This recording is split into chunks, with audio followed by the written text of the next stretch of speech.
Bugün hep beraber İngilizlerin olmayan mutfağında en ünlü yemeği olan fish and chips, yani balık ve patates kızartması yapacağız. Şimdi bunda ne var demeyin, birkaç tane püf noktası var. Balığın kızardığı butter dedikleri etrafına kapladığımız güzel ve çıtır bir katman var. Onu yapmak önemli. Birazcık una ihtiyacımız var. Bir su bardağı kadar, yani 120 gram un böyle bir derin kasenin içerisine gidiyor. Üstüne bir paket kadar kabartma tozu ekliyorsunuz. Bir parçacık tuz, baharatlandırmak için, birazcık akbiber, birazcık toz sarımsak ve en son olarak da bunları bir araya getiren, o güzel lezzeti veren yaklaşık 1,5 bardak kadar dark bira. Her şeyden önce bunların hepsini böyle güzelce karıştırıyorsunuz ve birazcık kıvamlı dış kaplama elde ediyorsunuz. Levrek fileto kullanıyoruz. Beyaz etli balıklarla çok güzel olur. Çok kalın balıklar olmaması lazım. Balığınızı hazırladığınız karışıma iyice bulayacaksınız. Fazlasını alıp aşırı kızgın olmayan yağın içerisine bırakıyorsunuz. Balıkların bir tarafının pişmesi yaklaşık 1 dakika kadar sürüyor. 1 dakika sonra diğer tarafını çeviriyorsunuz. Şöyle güzel, hafiften çıtır çıtır bir dış katman göreceksiniz. O zaman bu iş tamam demektir. Diğer tencerede patatesleri pişirmeye başlayabilirim. Balıklar tamamdır. Üst tarafı nar gibi kızardı. Acayip güzel altın bir rengi var ve çıtır çıtır bir katman. Süper vaziyette.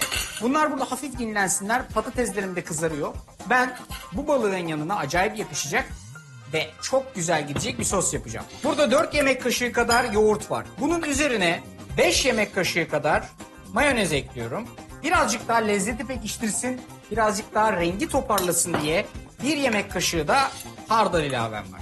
Yaklaşık 2 yemek kaşığı kadar kapari, ince doğranmış.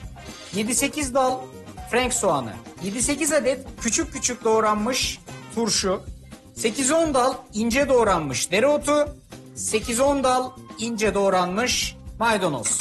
Üstüne limon suyu, tuz ve akbiber.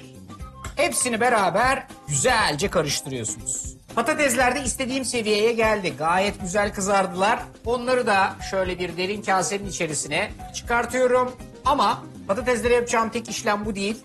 Onları birazcık aromalandıracağım. Şöyle bir fazla yağını alayım. Henüz sıcakken üstlerine birazcık tuz, biraz toz parmesan, birazcık da şöyle ince doğranmış maydanoz ilave ediyorum. Onları da şöyle güzelce bir karıştırıyorum. Gayet aromatik, oldukça lezzetli patates kızartmalarım var. Şimdi her şey hazır. Sıra geldi tabaklamaya. Güzel bir kabın içerisine bu remülat sostan bolca, tahtanın üzerine çıtır çıtır balıklar ve en son olarak da hazırladığınız lezzetli patates kızartması. İşte meşhur fish and chips, İngilizlerin bas bas bağırdığı fish and chips aslına bakarsanız böyle bir tarif.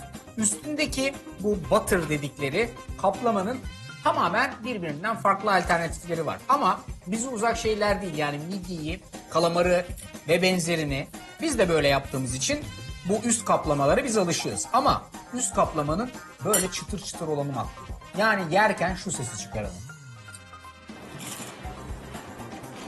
Bu çıtırtıyı duyduğunuz zaman olay tamam demektir. Yanında patates kızartması, şu remülat sostan da bunun üstüne böyle bolca sürüp çıtırdata çıtırdata yerseniz bu fish and chips bambaşka bir şeymiş diyeceksiniz.